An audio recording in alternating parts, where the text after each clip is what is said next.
Prabhuji. Nobody is there. Yeah.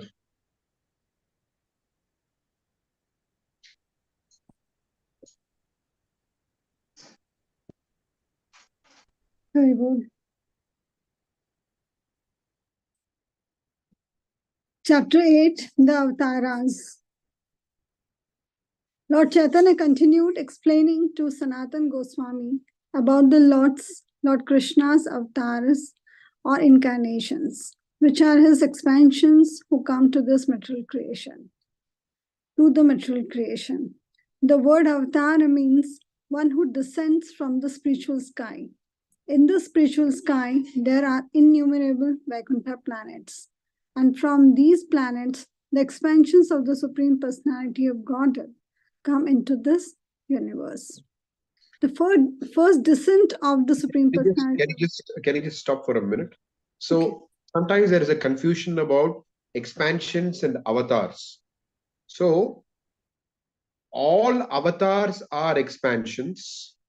All avatars are expansions, but all expansions need not be avatars.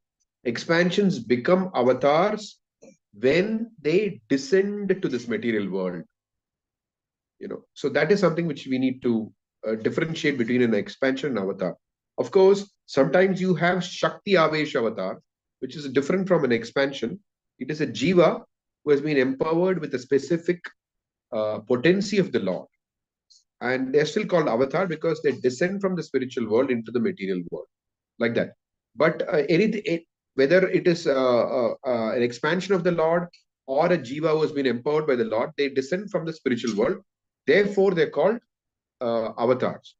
But the all expansions do not descend into the material world. Those expansions which descend are called avatars. Avatars can also refer to any, not just expansions who descend, but even jivas who descend being empowered by the Supreme Lord with a certain Shakti. Hope that is clear. Yeah. Yes, Prabhuji. Okay. Prabhuji, you said that all the expansions do not descend. One who descend, those are avatars. Maybe the Godhead or the Jivas. Yeah, those who descend could either be expansions of the Lord, or it could be, I mean, Jiva is also an expansion, you could say in one sense, but Jiva cannot be compared to the Lord. I mean, like those who are in the category of the Lord themselves, and then they are the Jivas. So Jivas who are specifically empowered, they're called Shakti Avesh avatar. So the Jiva who descends with a specific Shakti of the Lord is called a Shakti Avesh, but they descend from the spiritual world. So those who descend could be either expansions or it could also be Jivas.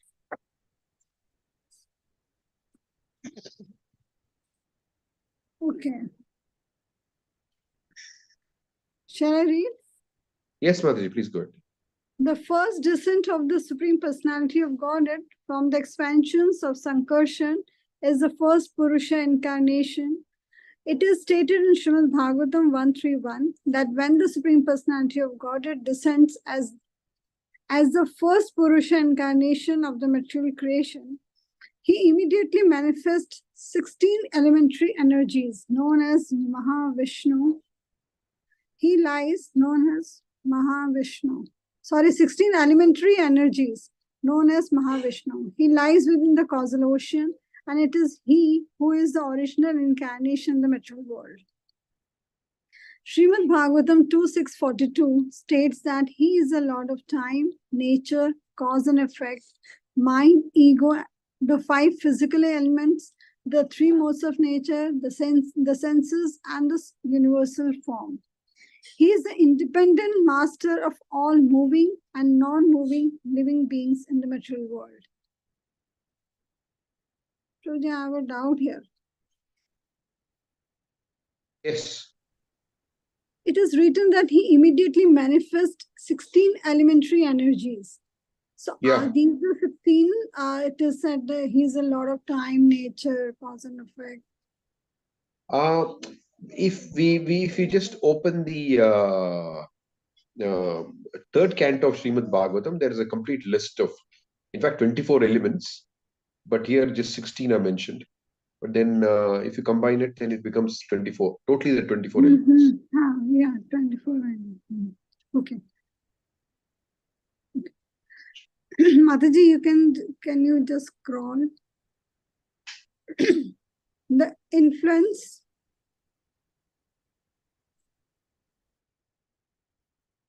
Mataji, the above para has been not been right. Yeah. The influence of material nature cannot reach beyond the virja or the causal ocean, as confirmed in the Srimad Bhagavatam 2:9-10.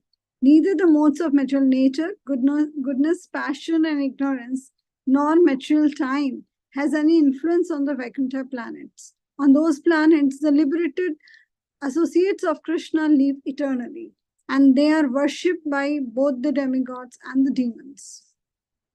Material nature acts in two capacities, as Maya and Pradhan. Maya is the direct cause, and Pradhan refers to the elements of the material manifestation.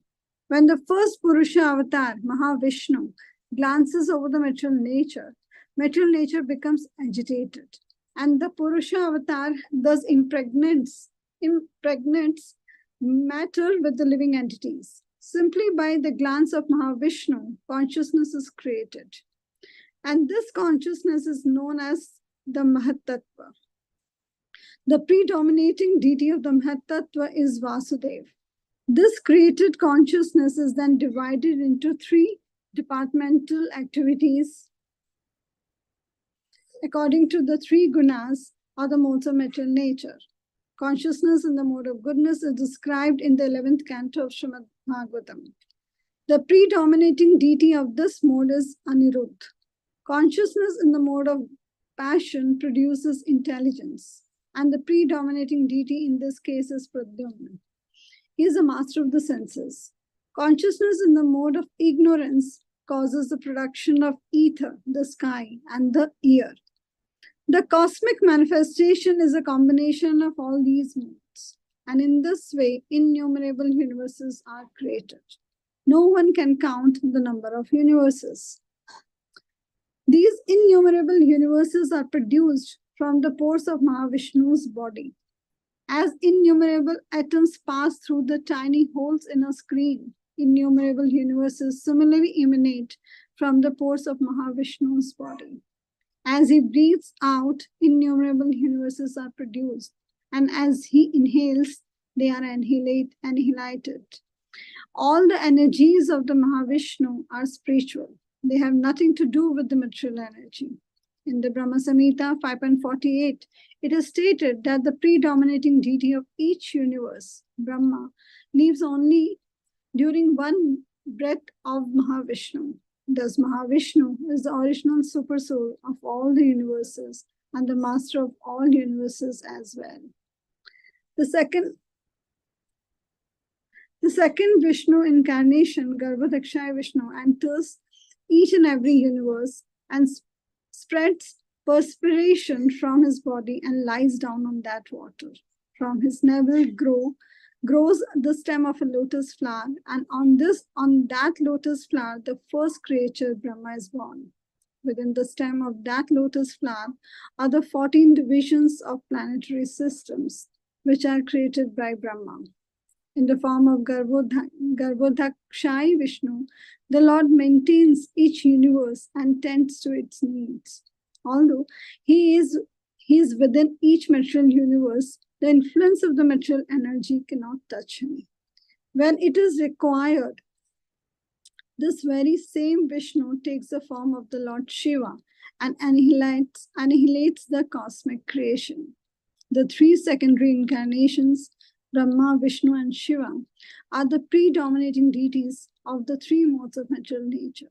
The master of the universe, however, is the Garbhodakshaya Vishnu, who is worshipped as Hiranyagarbha, super soul. The Vedic hymns describe him as having thousands of heads. The third incarnation of Vishnu, Kshirodakshaya Vishnu, is the incarnation of the mode of goodness. He is also the super soul of all living entities, and he resides on the ocean of milk within the universe. Thus, Chaitanya Mahaprabhu described the Purusha avatar. Mataji. Lord Chaitanya next described the Leela avatars or the pastime incarnation, and of these the Lord pointed out that there is no limit. Still, he described some of them, for example, Matsya, Kurma, Raghunath, Nishinga, Vaman, and Vara.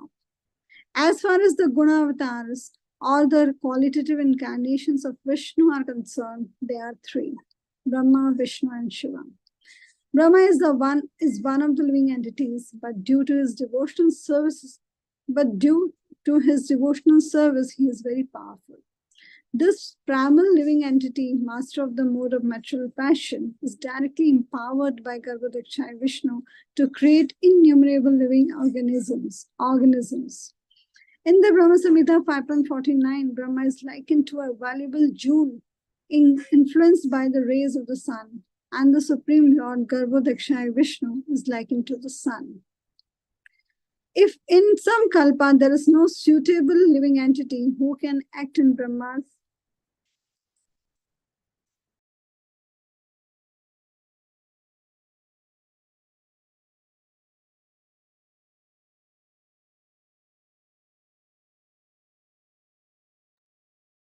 I think Mataji lost connection.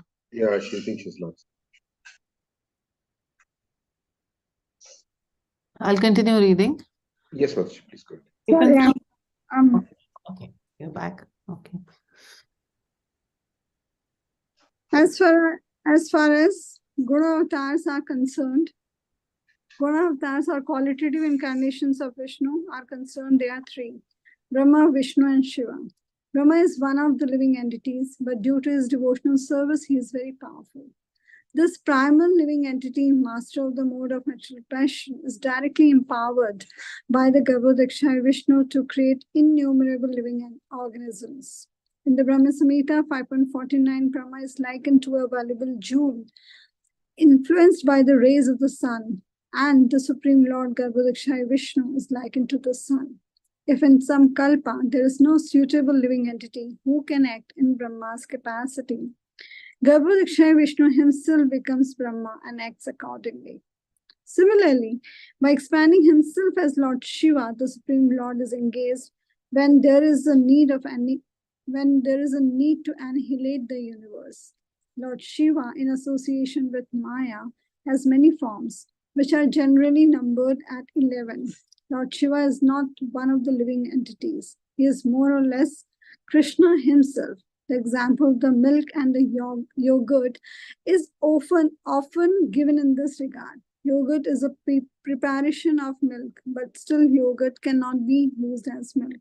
Similarly, Lord Shiva is an expansion of Krishna, but he cannot act like Krishna, nor can we derive the spiritual restoration from Lord Shiva that we derive from Krishna. The essential difference is that Lord Shiva has a connection with material nature, but Vishnu, Lord Krishna, has nothing to do with the material nature. In Srimad Bhagavatam 10.88.3, it is stated that Lord Shiva is a combination of three kinds of transformed consciousness known as Vaikarika, Tejas, and Tamas. The Vishnu incarnations, although master of the modes of goodness within each universe, is in no way in touch with the influence of material nature. Although Vishnu is equal to Krishna, Krishna is the original source. Vishnu is a part, but Krishna is a whole.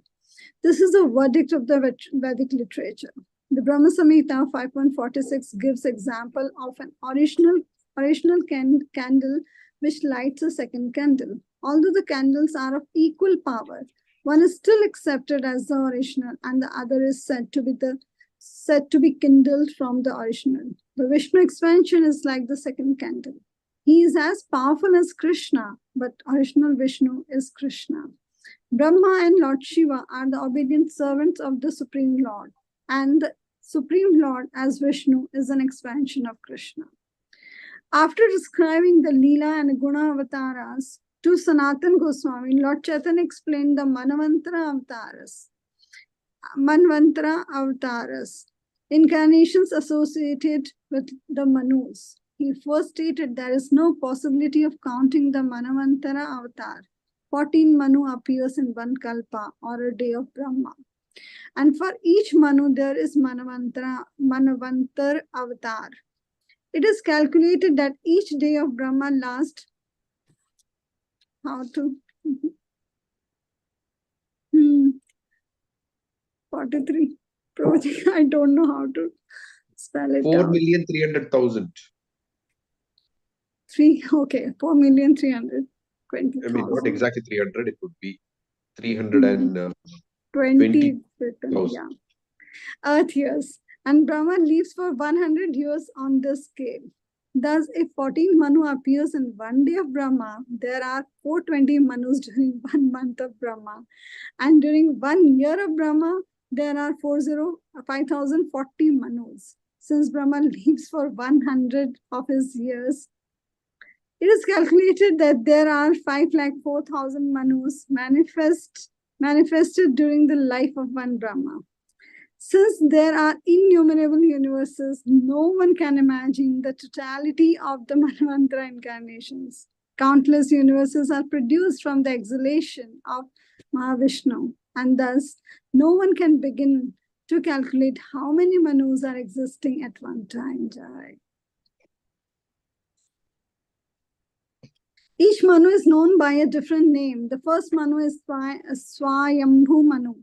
Swayambhu, and he is a direct son of Brahma. The second Manu, Swarochisha, is the son of the predominating deity of fire. The third Manu is Uttama, and he is the son of King Priyavrat. The fourth Manu, Tamas, is the brother of Uttam. As the fifth Manu, Raivat. The sixth Manu, Chakshus, is the son of Chakshus. The seventh Manu is Vaivaswat, and he is the son of the sun god. The eighth Manu is Savarni, and he is also a son of the sun god, born of a wife named Chaya. The ninth Manu, Daksha Savarni, is the son of Varun. The 10th Manu, Brahma Savarni, is the son of Upashloka.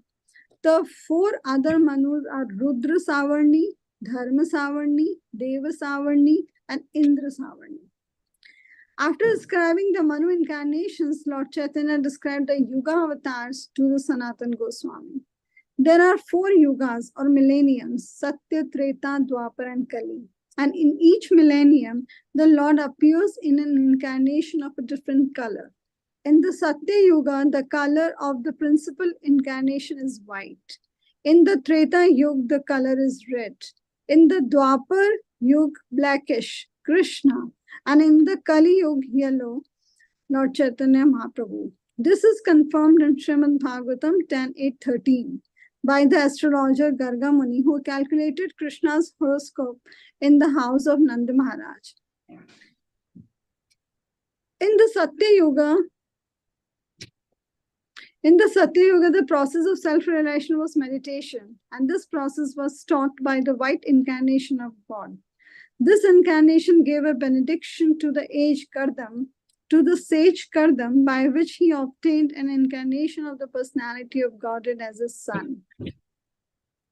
In the Satya Yuga, everyone meditated on Krishna, and each and every living entity was in full knowledge. In the present age, Kali Yuga, people who are not in full knowledge are still attempting various meditative processes, but not recommended for this age. In the Treta millennium, the process of self-realization was the performance of various sacrifices, and this process was taught by the red incarnation of God. In the Dwapar millennium, Krishna was personally present, and the process of self-realization for everyone in that age was worshipping him. He was blackish in color. He was the incarnation of the Supreme Personality of Godhead himself, and he induced people to worship him, as stated in the Bhagavad Gita. Srimad Bhagavatam 11.5.29, as stated in the Bhagavad Gita. Srimad Bhagavatam 11.5.29 states that in the Dwapar millennium, people generally worship the Supreme Lord Krishna by chanting the following hymn. Namaste Vasu Namaste Vasudevaya, Namah Sankarshanaya, Pradyumna Yani Pradyumna Aniruddhaya, Tobhyam Bhagavate Namaha. Let me offer my obeisances unto the Supreme Personality of Godhead in the forms of Vasudev, Sankarshan, Pradyum, and Anirudh. In the next millennium, the present age, Kali Yuga, the Lord is yellow, and he teaches people in the process of attaining love of God by chanting the names of Krishna. This process is shown personally by Krishna in the form of Lord Chaitanya Mahaprabhu, and he exhibits love of Godhead by chanting, singing, and dancing with thousands of people following him. This particular incarnation of the Supreme Personality of Godhead is foretold in Srimad Bhagavatam 11.5.32. Krishna Varnam Tusha Krishnam Sangopanga Sripashadam Yagne Sankirtana Prayer Yajanti Hi Sumedhasaha. In the age of Kali, the Lord incarnates as a devotee and is always chanting Hare Krishna, Krishna Krishna, Hare Hare, Hare Ram, Ram Ram, Hare Hare. Although he is Krishna, his complexion is not blackish like Krishna's in Dwapar Yuga, but is golden. He always engages in preaching love of Godhead through the Sankirtan movement, and those who are intelligent adopt this process of self-realization. Srimad Bhagavatam 12.352 also states, Krite yadhyayato Vishnu tretayam yajato makhai vapare paricharyayam kalau tadhari kirtanat. The self-realization achieved in the Satya millennium by meditation, in the Treta millennium by the performance of different sacrifices, and in the Dwapar millennium by the worship of Lord Krishna can be achieved in the age of Kali simply by chanting the holy names Hare Krishna.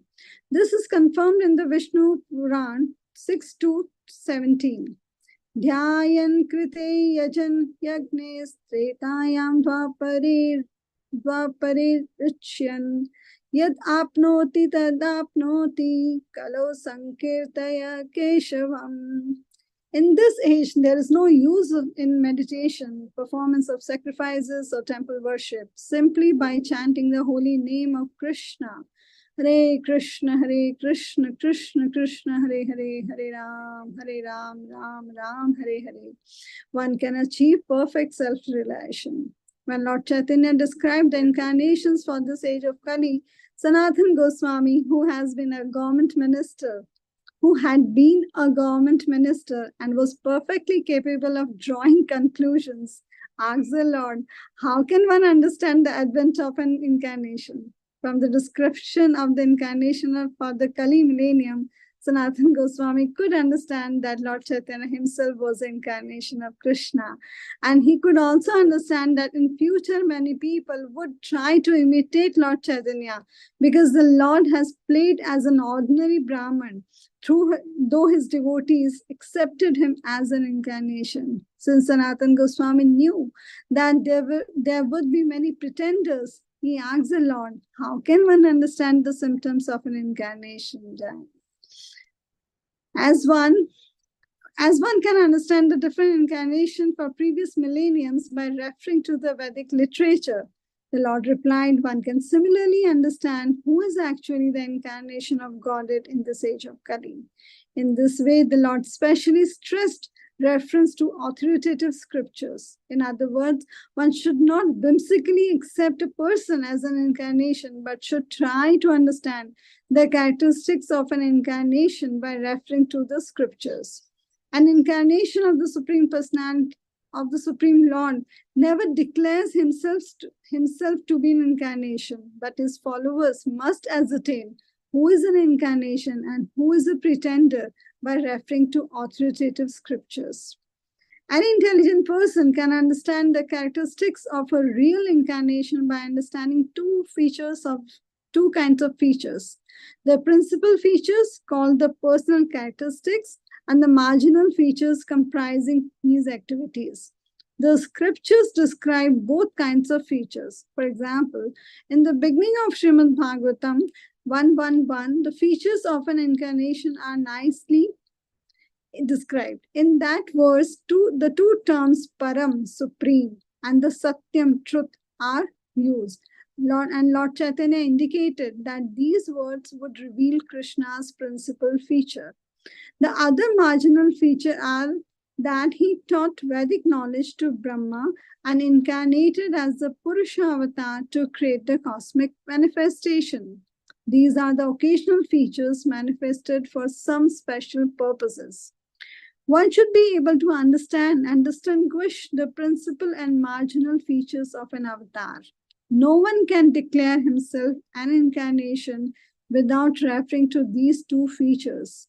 An intelligent man will not accept anyone as an avatar without studying the principal and marginal features. When Sanatana Goswami tried to confirm Lord Chaitanya's personal characteristics as being those of the incarnation for this age,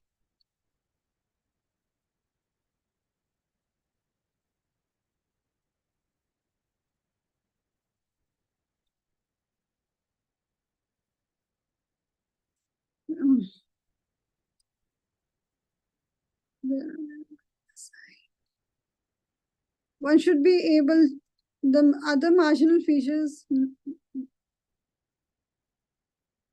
no one can declare himself as an incarnation without referring to these two features. An intelligent man will not accept anyone as an avatar without studying the principal and marginal features. When Sanatana Goswami tried to confirm Lord Chaitanya's personal characteristics as being those of the incarnation for this age, Lord Chaitanya himself indirectly confirmed Sanatana's conclusion by simply saying, "Let us leave aside all these discussions and continue with the description of Shaktiavesh avatars."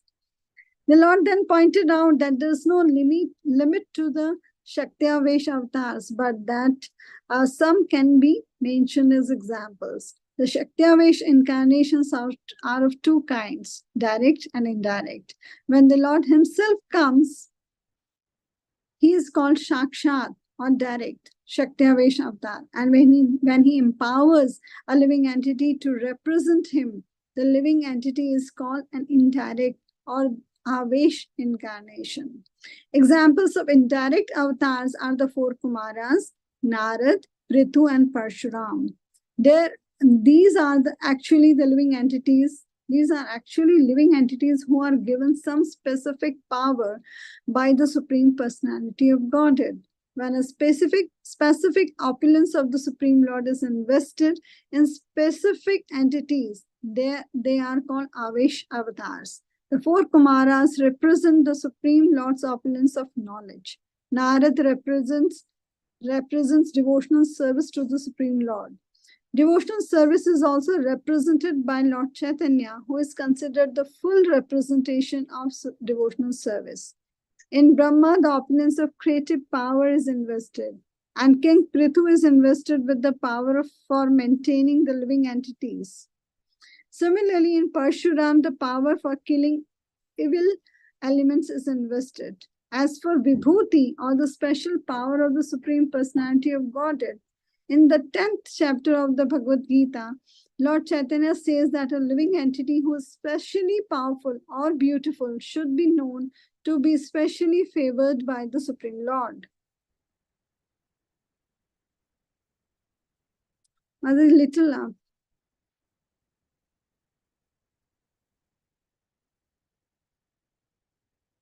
Examples of direct or sakshat Shaktiavesh avatars are the Shesh incarnations and the Anant incarnations. In Anant, the power for sustaining all the planets is invested, and the Shesha incarnations is invested with the power for serving the Lord. After describing the Shaktiavesh incarnations, Chaitanya Mahaprabhu began to speak about the age of the Supreme Lord. He said that the Supreme Lord Krishna is always like a 16-year-old boy. When he desires to descend to this universe, he first sends his father and mother, who are his devotees, and then he himself appears. All his activities, beginning with the killing of the Putna demon, are displayed in innumerable universes, and there's no limit to them. Indeed, at every moment, at every second, his manifestations and various pastimes are seen in different universes, Brahmandas. Thus, his activities are just like waves of the Ganges River. Just as there is no limit to the flowing of the waves of the Ganges, there is no cessation of various features of Lord Krishna's pastimes in different universes. From childhood, he displays many pastimes and ultimately he exhibits the Rasa dance. It is said that all the pastimes of the Krishna are eternal, and this is confirmed in every scripture. Generally, people cannot understand how Krishna performs his pastimes. But Lord Chaitanya clarifies that by comparing the performance of his pastimes to the orbit of the sun, according to the Vedic astrological calculations, the 24 hours of a day are divided into 6 dandas. The days are again divided into 3,600 palas. Pal. And the sun, this can be perceived crossing the sky in steps of the 60 pulse each. And the time constitutes a danda. Each dandas make one prahar. And the sun rises and sets. 8 dandas, Rodhi. 8 dandas. 8 Each dandas. danda. Not each, 8. 8. Sorry. 8 dandas make one prahar, and the sun rises and sets within 4 praharas. Similarly, 4 praharas constitute one night, and after that, the sun rises. And just as the sun can be seen in its movement through 3,600 palas, all the pastimes of the Krishna can be seen in any of the universes. Lord Krishna remains in this universe for only 125 years, but all the pastimes of that period are exhibited in each and every universe. These pastimes include his appearance, the activities of his boyhood and youth, and his later pastimes, including those at Dwarka. Since all these pastimes are present in one or another of the myriad universes at any given time, they are called eternal. Just as the sun is eternally existing, although we see it rise and set, appear and disappear according to our position on the earth. So Krishna's pastimes are eternally going on. Although we can see them in this particular universe only at certain intervals. As stated earlier, Krishna's abode is the supreme planet known as Goloka Vrindavan. And by his will, this Golok Vrindavan is manifested in this universe and in other universes as well. Like Krishna's name, fame, and everything else directly connected to him, Golok Vrindavan is absolute and is therefore non-different from him. Is therefore equal to him. Thus, the Lord is always in his supreme abode, Golok Vrindavan, is always in his supreme abode, Golok Vrindavan, and by his supreme will, his activities there are also manifested at particular places in innumerable universes. And whenever and wherever Krishna appears, he displays his 6 opulences. Prabhuji, I have 3-4 questions from this. Yeah. Welcome. Please ask. Prabhuji, till the time I just finished my Hindi batch, unit 1 or 2 of Hindi batch few months back. Until that time, I just I could only understand that like Krishna appeared here in this universe 5,000 years back. So in any one of the universes, he is showing his leelas. So he is there only in one universe. But recently in my Bhakti Shastri course, I could understand that these leelas are going at some stage is going in all the universes. Somewhere he has just taken birth, or somewhere he is in Dwarka Leela, like that. So the same thing is mentioned here. So what? I should understand in this way that Krishna's pastimes are somehow at any stage, I mean, because he lives for only 125 years. So at any point of time, whatever Leelas he's I think your performing. voice is gone. Your voice is, you're muted or something. I'm not muted. Okay, now we can hear you. So these pastimes are going in all the universes. I at think your some voice stage. has been trailed off. I don't know what happened. Sorry. And now we can hear you. So from the last paras that I read, so we should understand that Krishna is there in all the universes, or some of the universes doing some of his pastimes. Maybe somewhere he has just taken birth, somewhere he is killing some asura, or he is in Dwarka Leela, like that. See, Mataji, like for example, in the Earth planet, sorry, in our universe, the next time he's going to appear is once next. It's not that's going on. Something is going on here, right? He's going to appear Not only here. after Brahma. No, not here, but in other universes. Okay.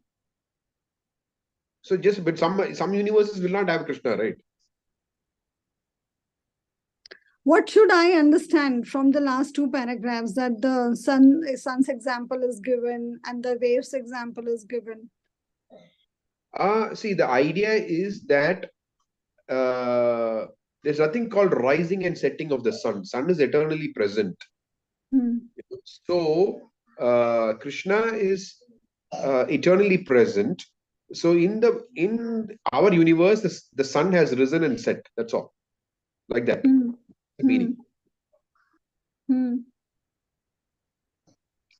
So somewhere in some other universes, Krishna must be performing his pastimes in Bhaum Leela. Yeah.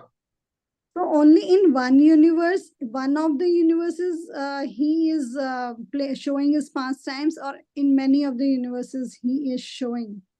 No, in one universe. Like the thing is that there is only one Swayam Krishna, no? Everybody else are expansions of Krishna. So the Swayam Krishna in the universe, in our universe also comes once in a day of Brahma. But that does not mean that there are no other Vishnu forms of Krishna who are called Vishnu forms who are also called Krishna and things like that. So what do you call it? Swayam Krishna is one. You can't have, I don't know how to put it. You can't have Swayam Krishna here and somewhere else. Okay. The expansions. Okay, so you mean to say that they join Krishna in his body when he appears, like that. So you mean to say that, like Krishna, the Swayam Krishna appeared in this in our universe, on this planet 5,000 years back, is Swayam Krishna, and he must be Krishna as Swayam Krishna, not in the Vishnu form. Is only in showing his pastimes in only one of the whole universes, total universes. In one universe, yes. Okay. Then what I had an idea before Bhakti Shastri was right. Here also I got confused. No, well, the Swayam Krishna is only one, right? So the idea is that always throughout there is the pastimes of the Lord are going on in the material universe. That is the. See, the problem is that we have a problem of time also, no? Time in the material world is also different from different, like Brahma's 100 years is different from ours. There is relativity of time here also. Similarly, in other universes also there'll be relativity of time. So how to accommodate all that relativity, I don't know.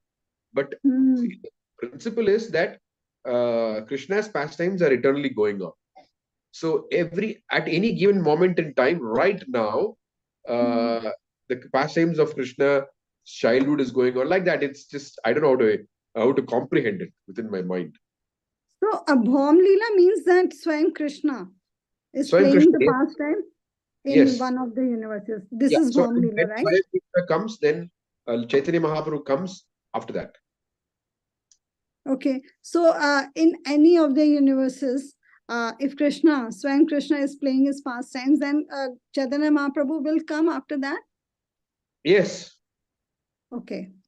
So this means that Swayam Krishna appears in one day of the Brahma of that universe and Chaitanya Mahaprabhu follows. correct. Okay. So so when it is said that when a sadhaka perfects his devotional service, then he enters into Bhom Leela. Then he is he gets a chance to practice pure devotional service under the under the guidance of Krishna's associate, and then he or she can go back to Krishna. That's Go correct. back. Yes. Okay. Okay. Okay. Thank you, Prabhuji. Second question is that, Prabhuji, regarding the color of various color of the incarnations in the 4 yugas are given. So the red color is given. White color is Hansa avatar, right? Yajna. Anyway, Yeah. go ahead. You go ahead with the question. So I just want to understand the white and the red ones. Who are they? Oh, 1 minute. Just give me a second. Hmm.